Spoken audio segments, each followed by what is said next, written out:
여기에 대한축구협회 노동조합 운영위원회가 정몽규 회장 사선 불출마 선언과 김정배 부회장 사퇴를 강력히 요구하며 화제입니다. 축구협회 노조는 17일 KFA CEO 김정배 부회장은 사퇴하고 정몽규 회장은 즉각 불출마 선언해야 라는 제목하에 성명서를 발표했습니다.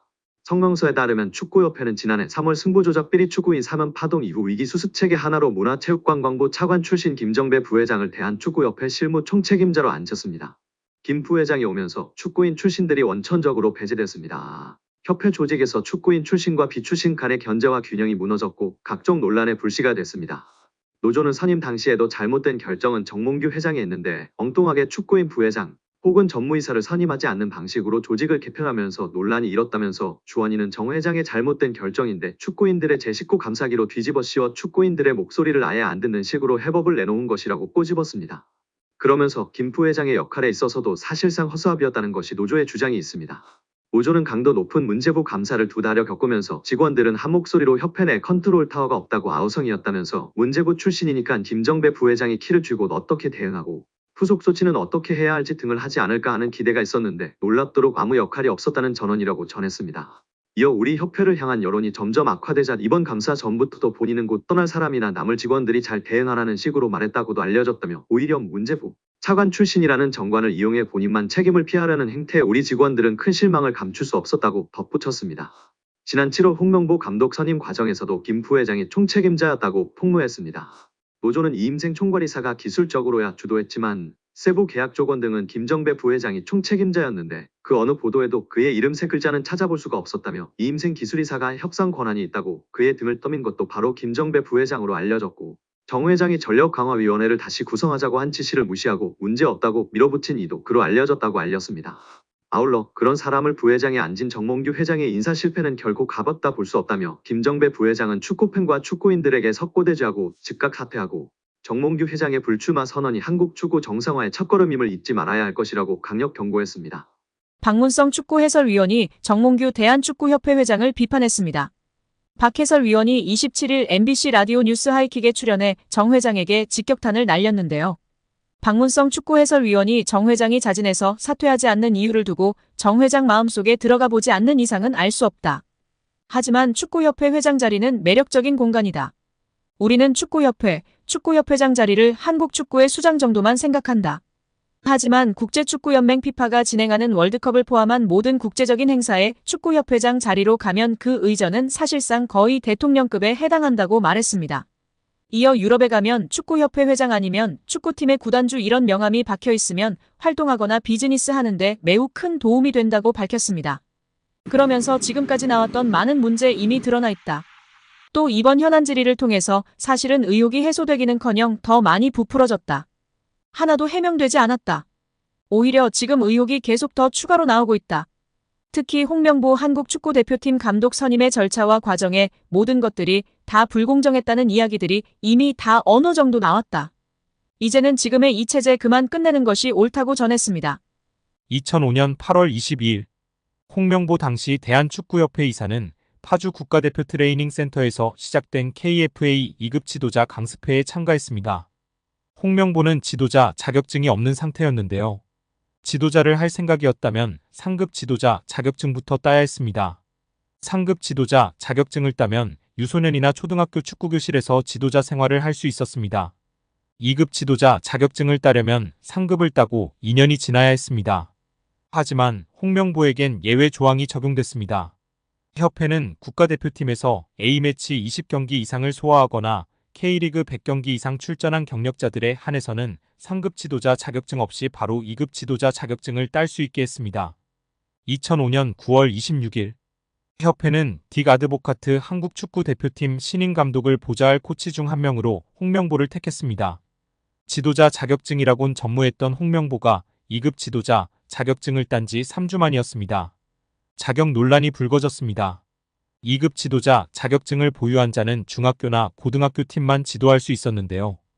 당시 KFA 규정에 따르면 대한축구협회 1급 지도자 자격증이나 아시아축구연맹 A급 지도자 자격증을 취득한 자만 대표팀 지도자로 일할 수 있었습니다. 협회는 당시 지휘권을 갖지 않는 보조 지도자 역할이기 때문에 홍명보 코치의 1급 자격증 취득 여부는 크게 문제될 것이 없다는 입장이었습니다. 지도자 경력이라곤 지도자 수업 3주뿐이었던 홍명보는 국가대표팀 코칭 스태프에 합류한 역사적인 사건이었습니다. 홍명보는 국가대표팀 코치를 맡은 지 1년이 채 지나지 않아 2006 독일 월드컵을 치렀습니다. 홍명보에게 국가대표팀 코치로 지도자 생활을 시작해 월드컵을 경험하는 데까지 필요했던 시간은 단 9개월이었습니다. 누군가는 평생의 꿈이 될 수 있는 월드컵을 경험하는데 홍명보는 속성 자격증 취득부터 돈으로 살 수 없는 월드컵 코치 경험까지. 정말 대단합니다.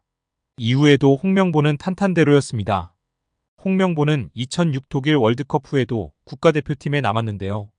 홍명보는 국가대표팀 코치로 2007 아시아 축구연맹 아시안컵, 2008 베이징 올림픽을 차례로 경험했습니다.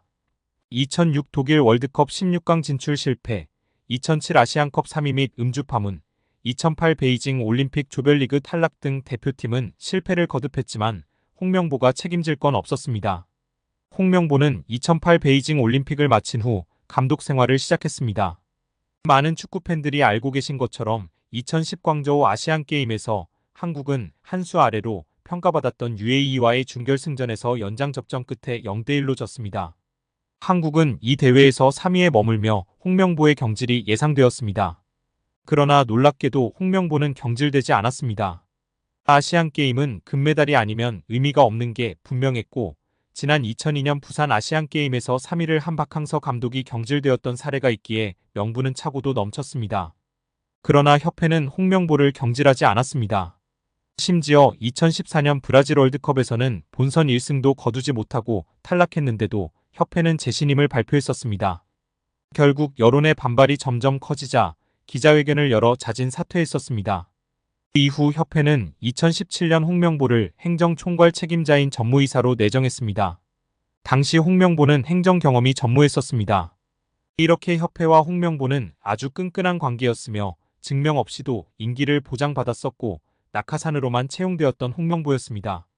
이번에도 프리패스로 채용된 것도 홍명보는 뭐 자연스러웠을 겁니다.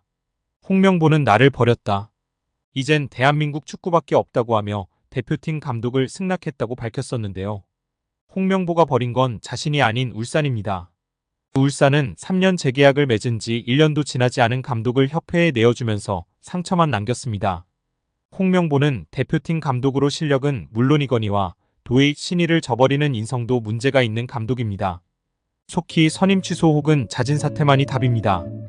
이임생 대한축구협회 기술이사가 이른바 심야빵집 회동으로 홍명보 축구 국가대표팀 감독을 선임해 절차적 정당성이 도마에 오른 가운데 협회 전력강화위원들의 동의를 받았다는 이 기술이사의 주장과 달리 박주호를 비롯한 정강위 위원들에게 동의를 구한 사실이 없다는 폭로가 나오며 화제입니다.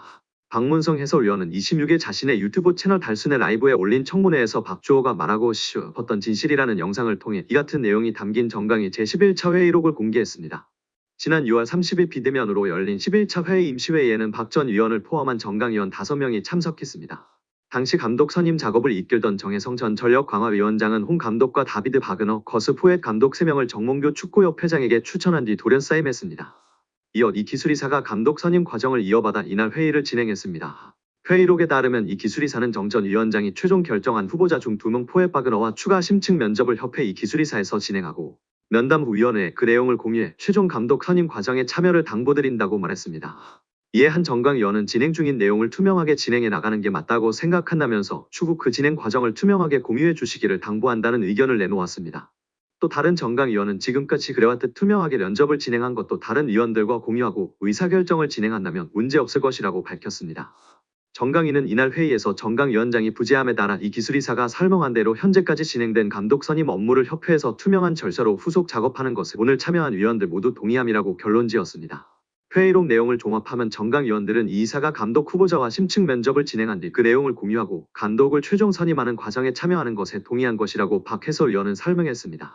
앞서 지난 24일 국회 문화체육관광위원회 현안 질의에서 이 기술이사는 홍 감독을 선임하는 것에 대해 박 전 위원을 비롯한 정강위원들에게 동의를 받았다며 독단적인 결정이 아니었다고 주장했는데요. 그러나 정강위원들은 이 기술이사가 최종 감독 선임 과정을 공유하는 것에 동의한 것이지 이 기술이사가 감독을 최종 선임하라는 것에 동의한 적이 없다는 것입니다.